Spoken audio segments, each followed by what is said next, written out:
Congressman Crane, welcome to Election 80. Thank you, and nice to be with you. Leadership is a quality the American people are demanding from their president. Many Americans feel that we're not receiving the strong, effective leadership that we should be from the president. How would you define leadership? Well, there are various approaches that the political scientists have taken to define the ingredients of leadership, but I think the one that makes most sense is a leader essentially is a reflection of those who are led. In other words, it is someone thrown out from that multitude who can articulate and communicate in an effective way with the basic values held by the people who are willing to follow that person. And in that sense, I think President Carter's problems, in no small measure, are at least based on his performance being out of sync with what those basic values are. He frankly articulated many of them when he ran for office in 1976, but the performance has not measured up to the articulation of those values, and I think that's where he's broken down. To help further clarify your perspective, who would you consider to be the three most effective leaders in history and why? You're giving me a very broad field there. As a historian, I can think of many.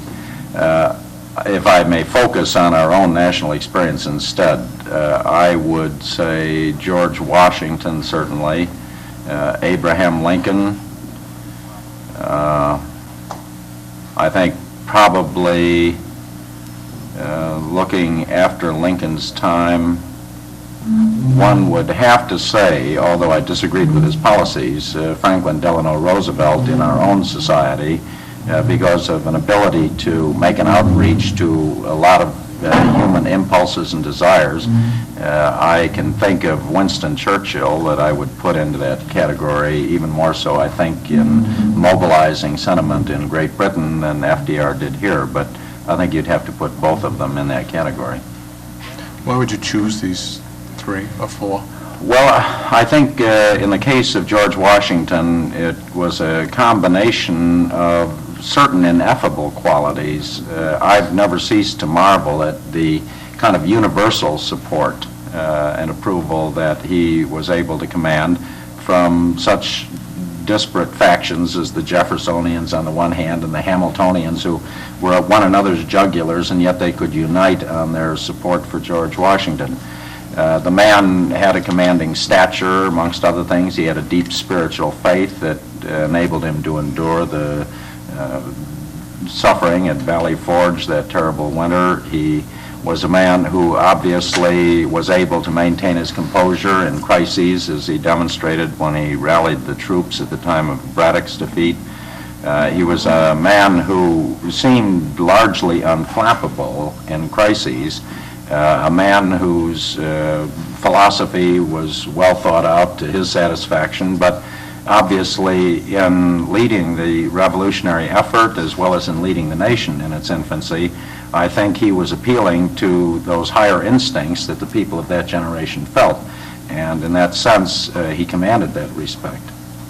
I'd like to make this, or bring this to a more personal level, at least as far as your present experiences and some of your past experiences are concerned. What decisions have you made in your past and most recently that would give us an idea of your effectiveness as a leader? Well, I think it's in largely communicating and trying to develop greater public understanding of issues. I played a role 20 years ago, like the Old Testament prophets, who I don't think you could define as leaders. The Old Testament prophets were commenting on issues of concern in their day and taking what at that time were very unpopular positions in so doing.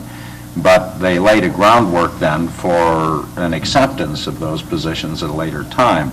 And I think I've lived in the past 20 years through an interesting period where positions that I have held to consistently during that era have suddenly become good politics. I'm talking about the concerns that I have articulated through the years over guaranteeing that we live within our means as the only way of addressing the problem of inflation. The concerns I've expressed about remaining militarily superior as the only way in which the United States can effectively promote our ideals of peace and freedom in the world. the concerns I've expressed over cutting taxes and restoring incentives for people to be productive, which is based upon having been a Depression baby and grown up in a factory area of Chicago, where we all worked and we knew that there was no such thing as a free ride and that work should be rewarded.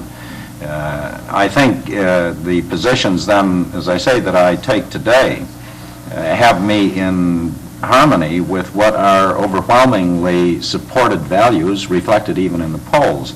And as a result, I would argue that perhaps the greatest qualities that I do have are in the educational area and in the ability to communicate them. That's where, frankly, my training lies. I was a history professor before getting into politics, and having that understanding of history enables one to see the impact of trends over extended periods of time. And I think one of the deficiencies that we have in Washington today is the problems that are cascading on the shoulders of our supposed leaders are such that they can't see the forest for the trees. They can't put that into a historical perspective and thereby understand what are the real danger signals and what are the frivolous things that we don't need to necessarily respond to, at least with that sense of urgency and crisis politics that I've seen so frequently in Washington. So I would argue that the ability to communicate and an understanding of the origin of problems and hence the solutions, and the ability to communicate that in an understandable way that responds to basic human impulses in this country is the most effective ingredient that I have to bring to any leadership position. What I'd like to do at this time now is speculate, if I may, and sort of mention in history and looking at trends. Certainly that would help you to speculate about future propositions. America is confronted with a crisis situation, and Americans are constantly faced with the reoccurrence of recession, inflation, the rise in food prices, rise in fuel prices, rise in unemployment, and of course that enigma, the energy crisis. These are the kinds of problems that you'd be facing if elected president on a daily basis, for that matter.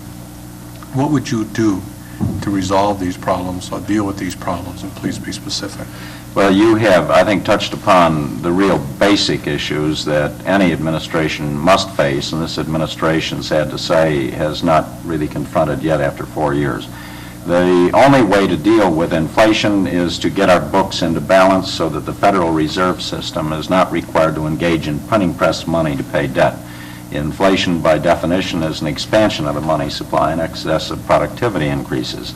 And so only the federal government can cause it. I've introduced a constitutional amendment in 2 Congresses now that would fix as a percentage of our national income what the federal government can spend. That percentage is what it's spending now, so it does not call for cuts, nor does it say government can't spend more next year than it's spending this year. What it does say is any growth in federal spending must be linked to growth in personal and national income. And the analyses of that amendment indicate that it would produce budget surpluses in 2 years. So that addresses the problem of inflation. It does not totally resolve the question of distortions in the marketplace generated by excessive wage settlements or special things like the OPEC cartel's ability to siphon off a disproportionate amount of our resources for imported oil. I think one must do that first, though, before you can sit down with union leaders or management and expect cooperation from them, because they're the victims of the system, as we are as consumers. Second ingredient, I think, is tax cuts, major tax revision, and I've introduced a rather comprehensive package. One, I am a supporter of Kemp Roth, which is a 30% bracket reduction in personal income taxes over a 3-year period. In the highest tax brackets, that's a 33% tax cut, but as you go down the economic ladder, the percentage of the tax cut increases, so that when you get to an $8,000 a year income, it's a 90% tax cut. The objective, of course, is to build back into the system the incentives for people to work, to be taxpayers instead of tax consumers, to guarantee them that if they practice the traditional virtues, they'll be rewarded. In addition to that, I've introduced legislation to repeal our inheritance and gift taxes. They have had the sad consequence not of breaking up the fortunes of the Rockefellers or the Kennedys, but rather to force the family farm to be sold to agribusiness to pay off the inheritance taxes, oftentimes to force small businesses that a man invested a lifetime in developing to be divested from family ownership as a means of paying that death penalty. Really, that's all it amounts to. Other ingredients involve elimination of taxation of the interest on savings. We cannot generate the capital we need for growth, nor can we get the modernization of equipment that makes workers more productive and hence more competitive and simultaneously adds to the total wealth of the nation unless we have incentives for people to save. And we have disincentives to saving today. You're really better off in these inflationary times going into debt. If you put your money in a passbook account at 5.5% or 6% interest last year, at the end of the year with your interest you were behind where you started, and the government taxes that interest on top of it. We should accelerate the depreciation allowances in this country. We have the most antiquated depreciation allowance schedule of the industrialized nations of the world. And that's one of the explanations behind the closing of those 16 U.S. steel plants. In addition, we should stop double taxation of dividends. We should increase the investment tax credit. I am in favor of abolishing all capital gains taxes, long-term capital gains taxes, because we've got to recreate a climate where people invest in America and invest in growth and expanded production and jobs. I think we should also lower corporate taxes in the process. That package, in my estimation, would not end up resulting in a revenue loss to the federal government over the long term, but quite the contrary, a revenue gain. More people employed, hence more taxpayers, business prospering, hence more revenues to government from that source. So I think all of that constitutes a major ingredient of the tax package. On the energy question, we've got to get out from under the dependence. And this means producing the resources we have here at home in superabundance. We are the most energy-rich nation in this hemisphere. We have literally centuries and centuries of oil and gas and coal. But government regulation of particularly the gas and oil industry has produced shortage.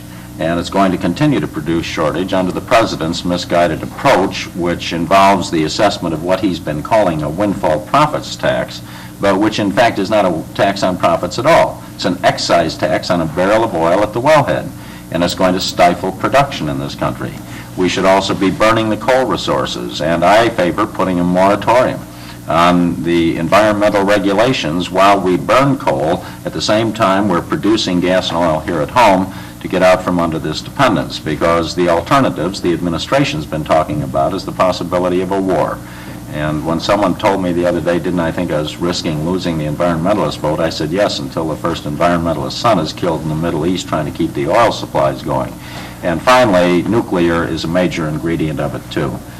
Nuclear, for all of the hysteria coming from the Jane Fonda, Tom Hayden quarters, is still the safest and the cleanest and the cheapest form of new energy to come on stream.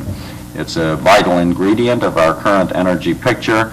And I think when people express concern and legitimate concern over nuclear waste, they must keep in mind that by the end of this century, if we were to have 400 operating nuclear plants, and we only have 72 now, that they would produce only 3% of the total nuclear waste generated. 97% comes from the weapons programs. And we're living in an age when we can't talk realistically about ending nuclear weapons. That's a part of our era. So I think that viewed in that perspective, Americans should not treat this nuclear question with the degree of hysteria that is generated in some quarters over it.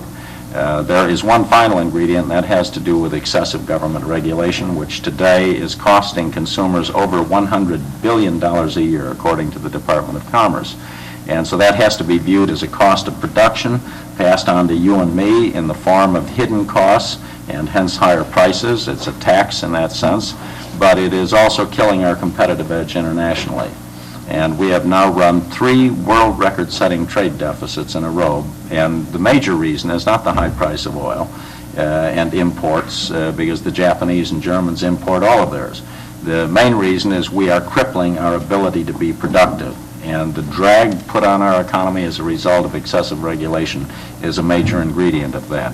I've introduced legislation subject to that would not permit any rule from a federal agency to be implemented until first you had an economic impact statement, had a cost-benefit analysis with the participation of labor and business and whatever the jurisdiction is that's involved, whether that's a state entity or a municipality or county.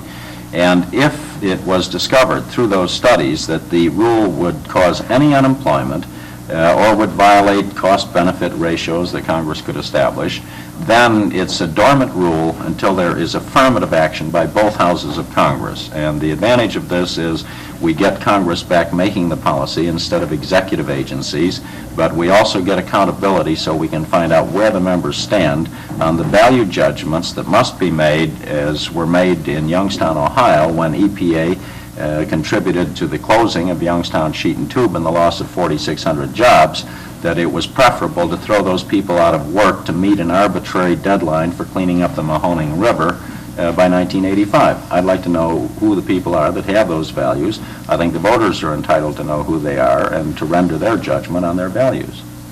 Congressman Crane, thank you for being with us on Election 80. Thank you.